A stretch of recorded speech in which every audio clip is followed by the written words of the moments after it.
जय Hind and hello guys, स्वागत है आपका आपके अपने YouTube चैनल ज्ञानदेह होस्ट में। और इस वीडियो में गाइस मैं आपके लिए बीएसएफ की नई वैकेंसी का अपडेट लेकर के आया हूं, जो कि आपकी ऑफिशियली जारी कर दी है। जी हां, आपने सही सुना, ये जो आपकी वैकेंसी है ये आपकी ग्रुप बी एंड सी की पोस्ट पर निकाली है। एंड इसमें आपके अलग अलग डिपार्टमेंट है, जैसे कि आपका paramedical staff, SMT workshop, veterinary staff and inspector librarian, इन सभी डिपार्टमेंट में आपकी SI ASI constable, head constable की पोस्ट निकाली है। तो इस वीडियो को आप देखिए, आपको यहाँ पर अच्छे से बताया जाएगा कि कौन लोग इसमें एलिजिबल है, क्या क्वालिफिकेशन चाहिए अप्लाई करने के लिए, एंड गाइज आपके फॉर्म कब से शुरू होंगे ये आपको बताया जाएगा। और साथ ही साथ अगर वीडियो को देखने के बाद में आपको फॉर्म फिलअप की वीडियो चाहिए तो आपको कमेंट करना होगा फॉर्म फिलअप वीडियो, और साथ ही चैनल को सब्सक्राइब कर लेना होगा, ताकि जैसे ही अप्लाई लिंक एक्टिवेट हो आपको उसकी वीडियो मैं बना करके दे सकूँ। अब चलिए शुरू करते हैं। अगर आपने अभी तक वीडियो को लाइक नहीं किया तो यार वीडियो को लाइक कर देना, क्योंकि आपके लाइक करने से काफी सारा मोटिवेशन मिलता है।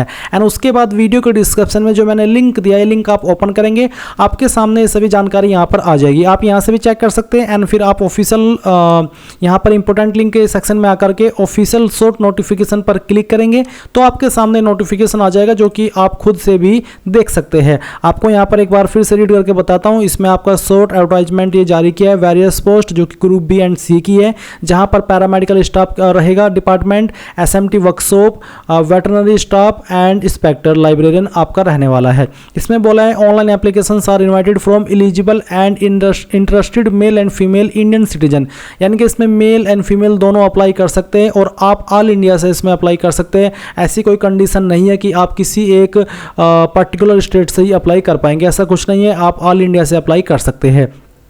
अब बात करते हैं कि कौन से डिपार्टमेंट में कौन सी वैकेंसी है। जैसे कि आपका पैरामेडिकल स्टाफ है, ग्रुप बी के अंदर यहाँ पर SI स्टाफ नर्स की वैकेंसी है, जिसमें कि टोटल आपकी 14 पोस्ट है। एज लिमिट इस पर आपकी 21 से 30 साल रखी गई है। एंड यहाँ पर इस पर आपको लेवल 6 की सैलरी मिलेगी, यानी कि 35,400 रुपये से लेकर के 1,12,400 रुपये आपको दिए जाएंगे। फिर इसी पैरामेडिकल स्टाफ डिपार्टमेंट में आपका ग्रुप सी की भी पोस्ट है, जिसमें कि ASI lab technician, ASI physiotherapist की पोस्ट है, जहां पर आप देख सकते हैं ASI लैब टेक्नीशियन के लिए 48 और फिजियोथेरेपिस्ट के लिए 47 है, जहां पर टोटल आपके 85 पद होते हैं। एज लिमिट की अगर बात करें तो ASI लैब टेक्नीशियन पर 18 से 25 है, और फिजियोथेरेपिस्ट पर 20 से 27 साल है। एंड सैलरी आपको 29,200 रुपये से लेकर के 92,300 रुपये दी जाएगी। फिर आता है आपका SMT workshop department group B. Group B में आपकी SI व्हीकल मैकेनिक की वैकेंसी है, जहां पर आपके टोटल 3 पोस्ट है। सैलरी आपको क्या मिलेगी वो आप यहाँ पर देख सकते हैं। इसके बाद गाइज यहाँ पर आपका ग्रुप सी आता है इसी डिपार्टमेंट में, जिसमें कि आपकी कांस्टेबल की वैकेंसी है, जैसे कि OTRP, SKT, फिटर, कारपेंटर, यानी कि अलग अलग ट्रेड में आपकी ग्रुप सी की वैकेंसी है कांस्टेबल की पोस्ट पर। किसके लिए कितने पद है और टोटल कितनी वैकेंसी है वो आप देख सकते हैं। इन सभी पोस्ट पर अप्लाई करने के लिए एज लिमिट 18 से 25 साल रखी गई है। एंड 21,700 रुपये से लेकर के 69,100 रुपये सैलरी आपको दी जाएगी। फिर आता है आपका वेटरनरी स्टाफ, जहां पर हेड कांस्टेबल की वैकेंसी है और कांस्टेबल की वैकेंसी है। एज लिमिट इन पर भी 18 से 25, और सैलरी आपको यहां पर दी जाएगी 25,500 रुपये से लेकर के 21,100 रुपये हेड कांस्टेबल वेटरनरी पर। एंड जो कांस्टेबल किनल मैन है, इस पर आपको 21,700 रुपये से लेकर के 69,100 रुपये दिए जाएंगे। फिर इंस्पेक्टर लाइब्रेरियन की पोस्ट पर 2 वैकेंसी, और सैलरी आपको 44,900 रुपये से लेकर के 1,42,400 रुपये दी जाएगी। एज लिमिट इस पर आपकी 30 साल से ज़्यादा नहीं होनी चाहिए।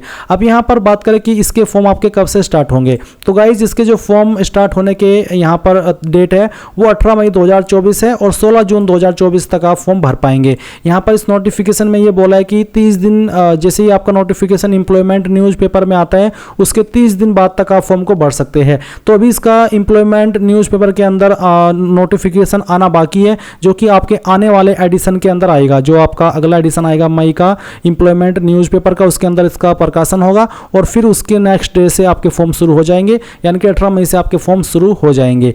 एंड जैसे ही होंगे मैं आपके लिए वीडियो बनाऊंगा। अभी बात करते हैं क्वालिफिकेशन की, कौन सी पोस्ट पर क्या क्वालिफिकेशन चाहिए होगी अप्लाई करने के लिए, तो चलिए जान लेते हैं। गाइज जो आपकी एसआई स्टाफ नर्स की वैकेंसी है, इस पर अप्लाई करने के लिए जीएनएम की योग्यता मांगी जाएगी। अगर आपने जीएनएम किया है तो आप अप्लाई कर पाएंगे। एसआई लैब टेक्नीशियन पर अप्लाई करने के लिए लैब टेक्नीशियन डिप्लोमा होना चाहिए आपके पास, आप अप्लाई कर सकते हैं।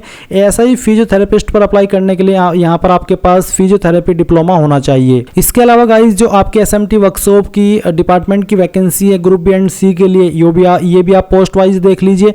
एसआई व्हीकल मैकेनिक पर अप्लाई करने के लिए डिप्लोमा इन रिलेटेड फील्ड, यानी कि जो भी आपका व्हीकल रिलेटेड डिप्लोमा होता है उसमें आपका जो फील्ड है वो होना चाहिए, डिसिप्लिन होना चाहिए, ट्रेड होना चाहिए, तो आप इस पर अप्लाई कर पाएंगे।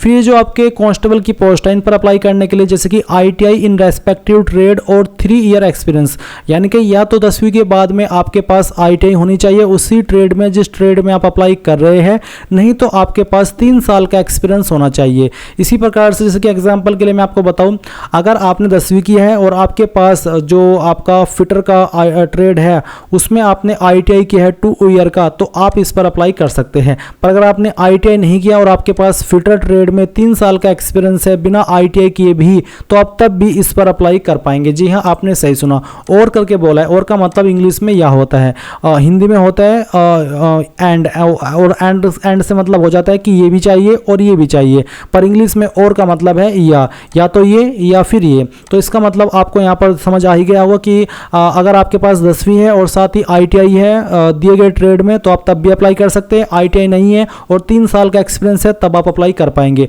अगर आपके पास आईटीआई नहीं है और 1 या 2 साल का एक्सपीरियंस है तो फिर आप इसमें एलिजिबल नहीं हो पाएंगे। एज लिमिट इन सभी ट्रेड पर आप देख ही सकते हैं 18 से 25 साल रखी गई है।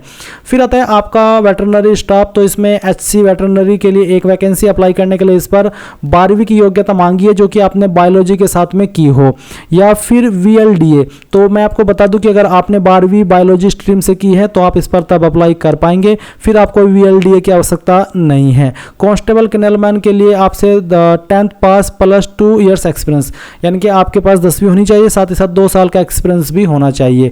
जो आपकी लाइब्रेरियन की वैकेंसी है जो कि आपके 2 ही पोस्ट है इंस्पेक्टर लाइब्रेरियन के, इस पर अप्लाई करने के लिए डिग्री की योग्यता मांगी है जो कि आपकी लाइब्रेरी साइंस में होनी चाहिए। तो ये चीज़ भी आपको यहाँ पर पोस्ट वाइज क्वालिफिकेशन समझ में आ गई होगी। अब यहाँ पर फीस भी जान लीजिए। जनरल ओबीसी ईडब्ल्यूएस को 100 रुपये फीस पे करनी है। एससी एसटी फीमेल के लिए कोई फीस नहीं है। वैसे मैं आपको बता दूं इनके लिए यहाँ पर फीस नहीं होती, पर जब हम फॉर्म को भरते हैं तो उस वक्त एक पोर्टल चार्ज लगता है, कुछ शायद 20 रुपये लगते हैं या फिर 47 रुपये लगता है, कुछ इतना चार्ज लगता है। क्योंकि पिछली वैकेंसीज में जो फॉर्म निकले हैं उनमें भी इस तरह से फीस नहीं होती थी, पर जब हम फॉर्म भरने जाते हैं तो वहाँ पर एससी एसटी और ऑल कैटेगरी फीमेल होने के बावजूद भी एक चार्ज आता है जो कि एक प्रोसेसिंग फी चार्ज ये लेते हैं। ये एक अलग तरीका है इनका फीस लेने का। वैसे मैंने नॉर्मल देखा है कि अगर कोई फीस नहीं होती तो नहीं होती, पर इनका एक अलग तरीका है फीस को लेने का। वैसे तो ये कह रहे हैं कि हम नहीं ले रहे फीस, पर फिर भी ये ले रहे हैं एक प्रोसेसिंग चार्ज के रूप में। तो वैसे फीस नहीं है, पर आपको फिर भी एक पोर्टल चार्ज देना ही होगा। सिलेक्शन आपका written exam, physical test, skill test as per post requirement, यानी कि जिस पोस्ट पर स्किल टेस्ट एप्लीकेबल है उसी पर होगा, सभी पर नहीं होगा। फिर डॉक्यूमेंट वेरिफिकेशन और उसके बाद में आपका मेडिकल एग्जाम। तो गाइज आपने यहाँ पर पूरी जानकारी जान ली है इसके बारे में। अगर आपका कोई सवाल कोई डाउट रह गया हो तो कमेंट के माध्यम से पूछ लीजिएगा। और अगर आपने अभी तक वीडियो को लाइक नहीं किया, वीडियो को लाइक कर दो और चैनल को सब्सक्राइब करके यहाँ पर कमेंट करके बता दो कि आपको फॉर्म फिलअप वीडियो चाहिए या फिर नहीं चाहिए। Thanks for watching. जय हिंद।